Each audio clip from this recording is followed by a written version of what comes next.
na hayuko katika hicho.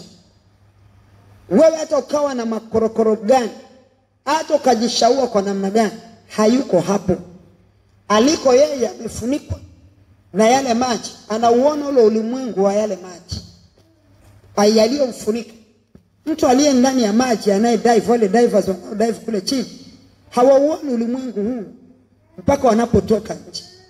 Na wanapokuwa kule ndani, wanakuwa kule kwenye maji na vifaa vinavyowaruhusu wao waweze kuishi huko, kwa maana kwa muda huu ambao wanadive huko ndani. Sasa usiwezi sasa kutumia vifaa vya huku kwenye nchi kavu ndio unaenda kudive navyo. Huwezi kutumia wivu, hasira, kusengenya, zina, kuishi navyo kule mahali ambapo unatakiwa kufunikwa ama kwenye yale mafuriko. Ndio maana tumezungumza kwenye hizi habari zingine za huku kwingine tumeachana nazo. Lakini sasa tunaingia kwenye eneo ambalo ni eneo ambalo sitakiwi kuuza, sio kuuza. Sitakiwi kuinvest, kuwekeza. Sitakiwi kuwekeza maisha yangu kwenye dunia, maana huko sio kwangu. Kwa hiyo hao watu hawajawekeza duniani. Kwa hiyo lile neno la kwamba msiwekeze huku duniani, kwa sababu huku kuna nondo, kuna nini, kuna waizi wapo na kila kitu. Lakini wao wamepewa na wameelewa kuwekeza kunakotakiwa. Kwa hiyo wanavaa zile zana ambazo zitawawezesha wao kuishi huko, ili waweze kupumua, na oksijeni wanavuta hewa ya huko. Kwa hiyo wanapofanya hayo huko, hawezi kusema kwamba niko huku siwezi kupumua, kwa sababu wana oksijeni tayari inaowawezesha wao kukaa kule. Huwezi kukuta mtu huko barabarani anatembea na oksijeni. Utawakuta hospitali ambao hawana uwezo wa kupumua katika ulimwengu huu. Maana ulimwengu huu pua zishawekwa tayari kupumulia. Kwa hiyo wewe unapumua tu. Hata nikikuuliza unapumuaje sasa hivi huwezi elewa. Hakuna mtu anaelewa kwamba tunapumuaje, lakini tunaishi kwa sababu tunapumua. Ni system ambayo ilitengenezwa na Mungu, ambaye kutuwezesha sisi sasa kuishi kwenye dunia hii.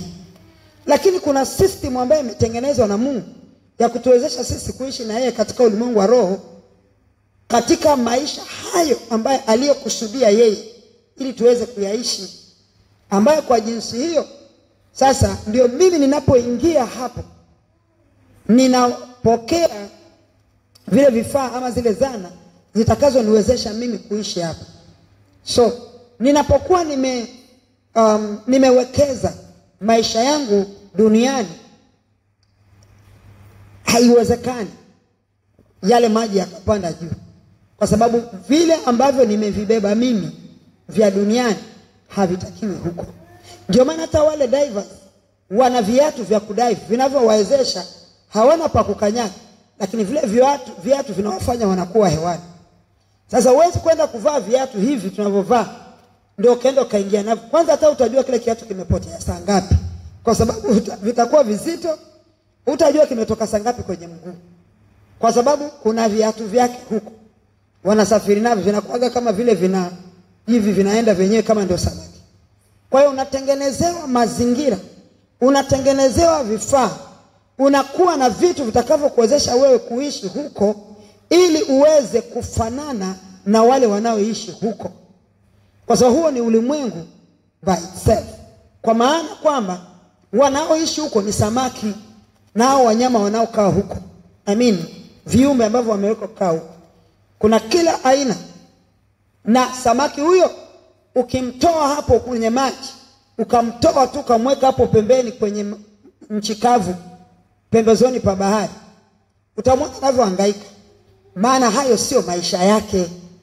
Hao samaki wanaokaa huko wenyeji.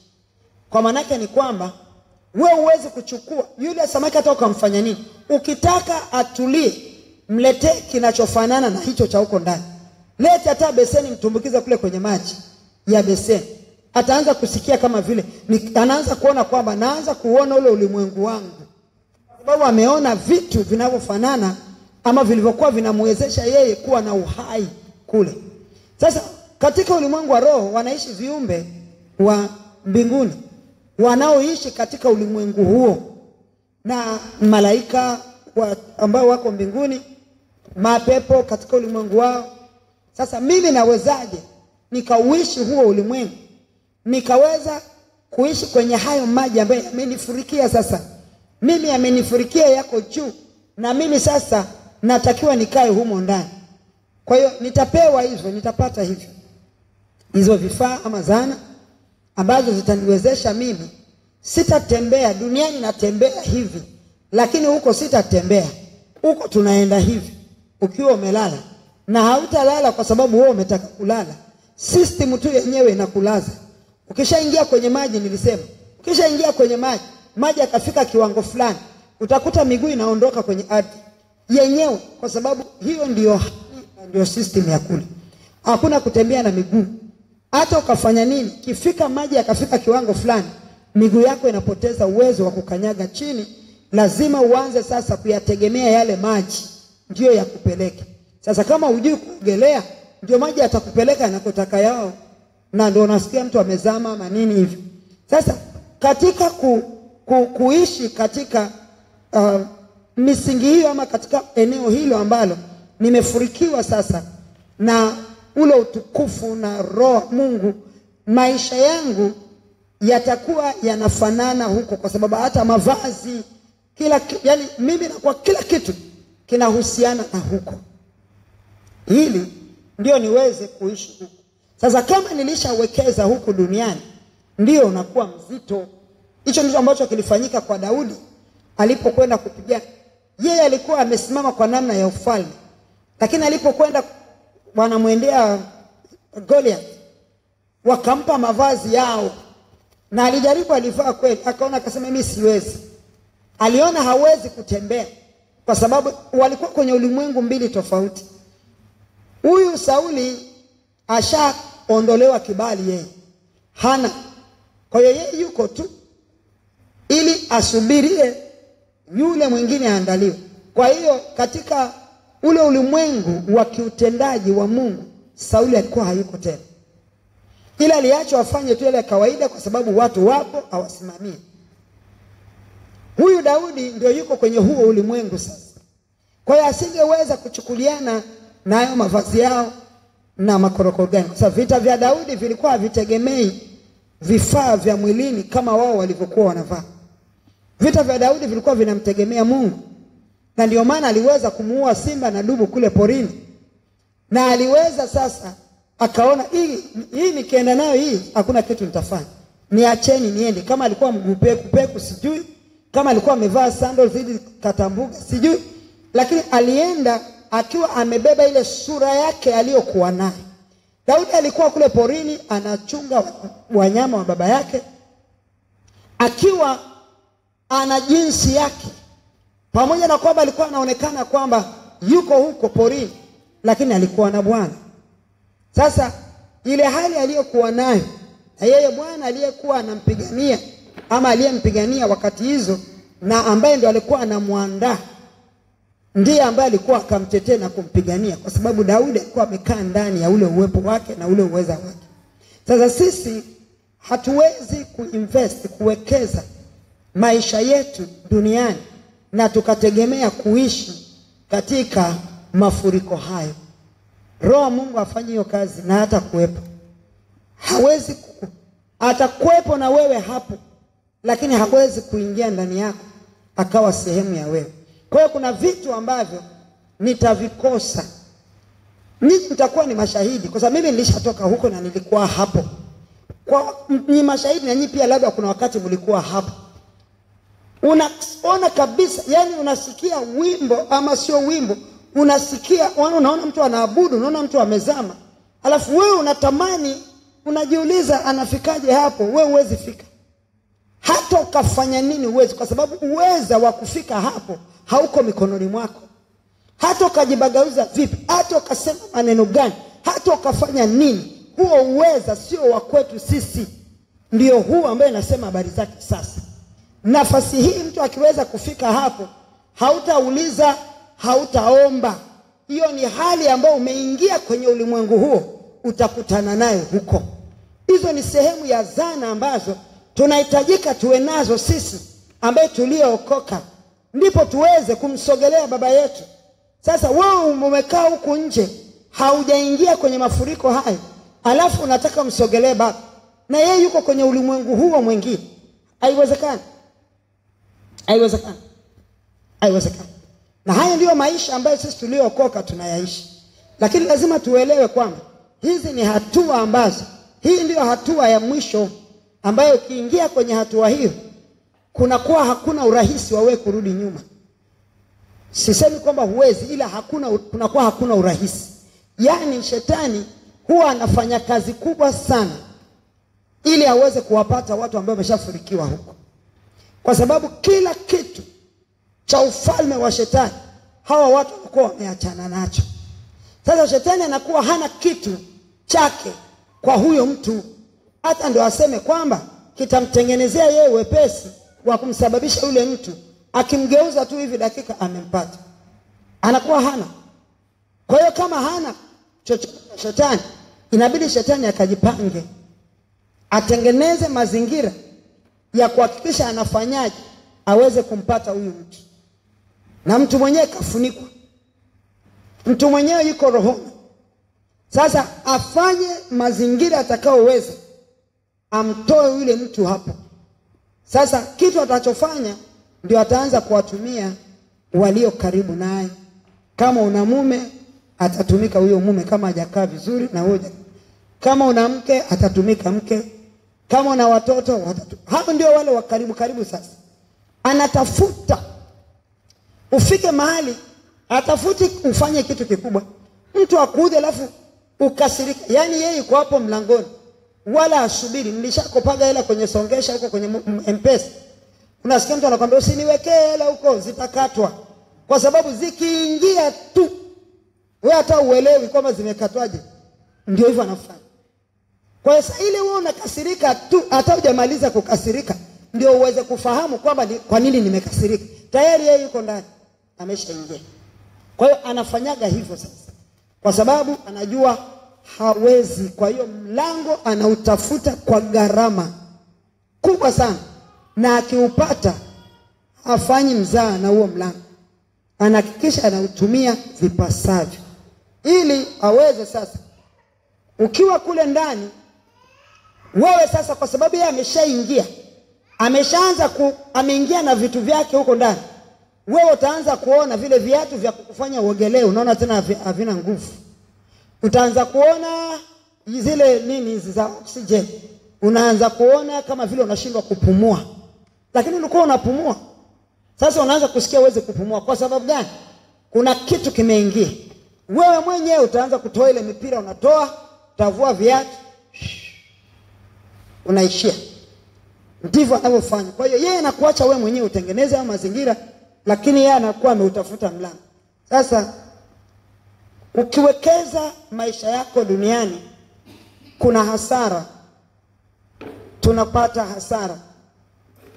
Lakini unapoelekeza maisha yako duniani, ama ninapowekeza maisha yangu duniani, pia huwa ninasababisha maisha yangu yaweze kupoteza mwelekeo. Nasababisha maisha yangu yaweze kupoteza mwelekeo.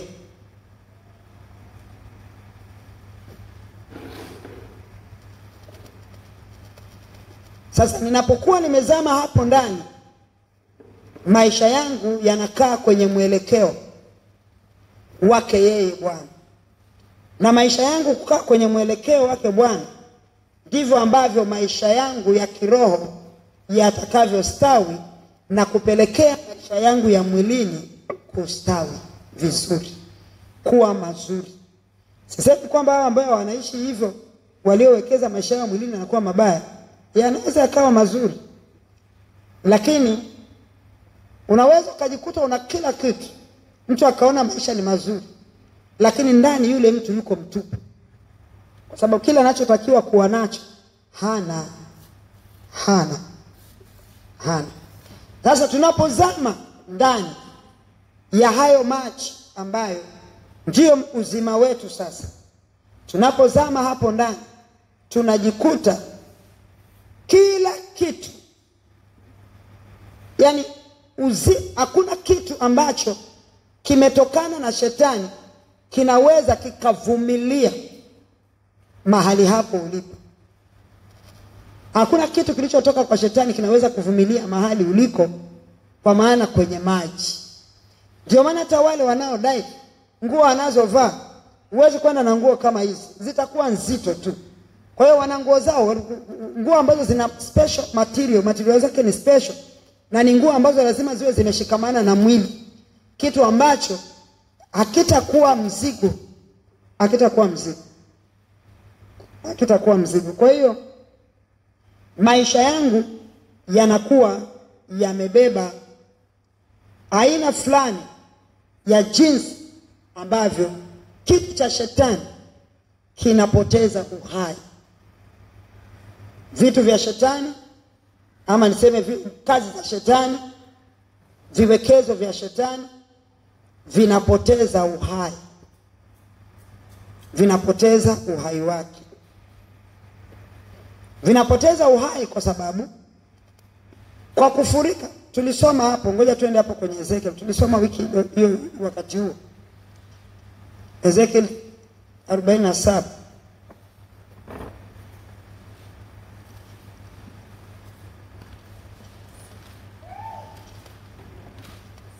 Tulisema mstari wa 6.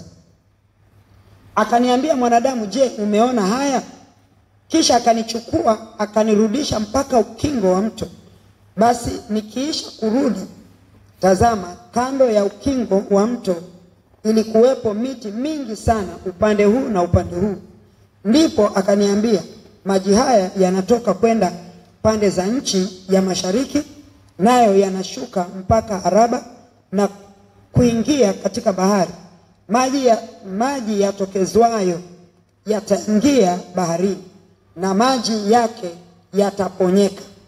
Tena itakuwa kila kiumbe hai kisongamanacho kila mahali itakapofika mito hiyo kitaishi. Kutakuwepo wingi mkubwa wa samaki, kwa sababu maji haya yamefika huko.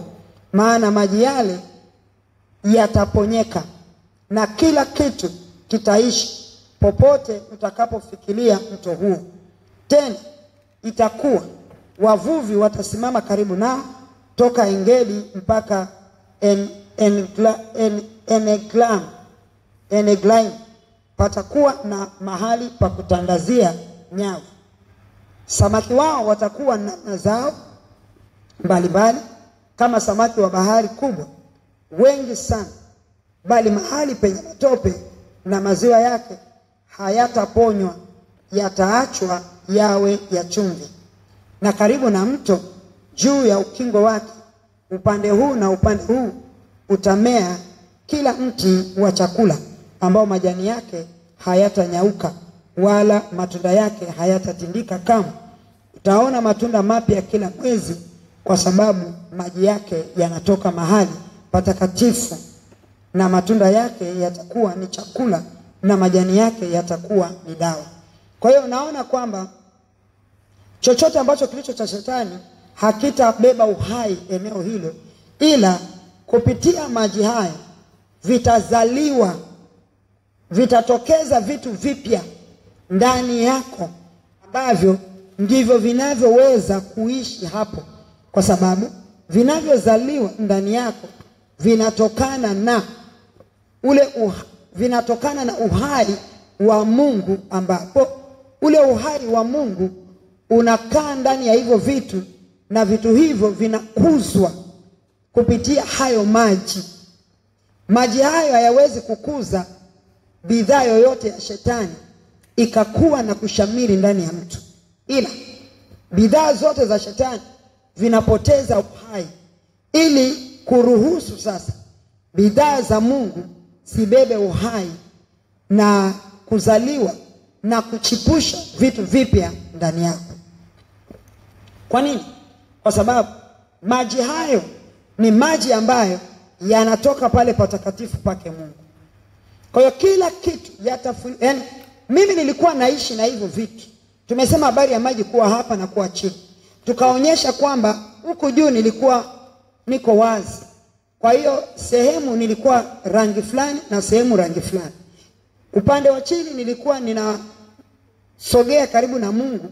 Napata ule nikikanyaga naona nasikia kama vile nasikia uwepo wa Mungu kwa sababu niko kwenye maji. Lakini kuna sehemu sisikii. Unafika wakati fulani huoni tena. Kwa sababu gani? Huku niko wazi. Yakifika kiononi hivyo hivyo. Lakini sasa wakati huo siwezi kupokea, siwezi kuzalisha, kwa sababu eneo lililo wazi ni eneo mfu, ambalo kwa ufu huo haitaweza kuruhusu chochote ambacho kinatokana na Mungu, kinachozaliwa kutokea huku chini kwenye maji yale, kibebe uhai kitakapofika kukua katika kiwango fulani. Kikitoka kinapoteza ule uhai, kinakaushwa na ule ukavu nilio nao. Ndio maana mtu unakuta kwamba atasikia neno kanisani, litaingia vizuri sana, akitoka hana kwa sababu gani? Hilo neno aliwezi kukaa ndani yake. Siku moja tu neno kukaa ndani ya huyo mtu, yani ni kama vile sijui amebeba mzigo wa kilo ngapi, kwa sababu ile eneo ambalo liko tupu, hilo eneo ndilo linaua, maana limebeba kifo, limebeba mauti. Ndio shetani huwa analitumia, kwa sababu chochote unachopokea, kama ni maombi, kama ni nini, hakiruhusiwi hapo, kwa sababu hilo sio eneo la Mungu. Kwa hiyo utaomba kidogo, hautaruhusiwa kuvuka mipaka fulani. Ndio maana utakuta mtu ataweza kuomba lakini hawezi kuvuka mipaka fulani. Tuona mtu atakuwa na uwezo wa kufanya kitu fulani, kufundisha ama kufanya, lakini hawezi kuvuka mipaka fulani, kwa sababu kuna eneo fulani ambalo limekamata ama liko kwenye nafsi yake yeye kama yeye, limebeba umauti, na chochote kinachofika pale lazima kipate umauti, hatuwezi kuishi. Kwa hiyo ndio ile tunaosema kwamba unakuta leo mtu anaanguka, kesho amesimama, kwamba chochote kikienda kikifika pale, kikigusa tu lile eneo la umauti, linakufa. Nakuta mtu wiki nzima amekuwa mzuri kanisani, amekuwa mzuri na Mungu, mpaka mnamwona huyu ngoja wiki ya pili, ngoja mwezi wa pili, tambua kabisa yale aliyopokea alikuwa anaendelea kuyafanyia kazi, alikuwa anaendelea kujifunza, lakini amefika kwenye eneo ambalo hayo anaokwenda nayo hayaruhusiwi kuvuka hapo, na yeye ndio maisha yake hayo amekumbatia. Kwa hiyo ikifika pale nakutana na kifo. Na shangaa yule mtu baada ya muda fulani amebadilika tena. Haya ndio anatesa kanisa leo. Ni kwa sababu watu wako nusu. Lakini tunazungumza habari za kule kukaa. Yesu Kristo aliposema kwamba, Paulo alisema kwamba tufike, yani tumepewa hizi huduma na utumishi huu, kwamba tufikishwe na tuwafikishe watu kwenye lile eneo ambalo ni la utimilifu wake Kristo. Tuwawezaje kuwafikisha? Najua hivi vitu tuvitazame tu, mimi nitasema tutazame kwa namna gani, lakini niseme tu kwa yako mahesabu rahisi ya moja, sio ongeza moja unapata 2. Ile ya mtoto wa standard 1. Mimi ni mtumishi wa Mungu, alafu ninakaa na maji yanafika hapa, nakaa na maji yanafika hapa, alafu nataka kuwafanya watu wafurikiwe na maji. Kwangu kumebeba mauti. Mimi nataka watu wapate uzima. Wanaenda kuupata wapi? Kuna mtu ananielewa mimi nasema nini? Kwa hiyo tunapozungumza ya kwamba kama mimi ni mtumishi wa Mungu, ni ile nasema kwamba nataka sitaki lazima nikae katika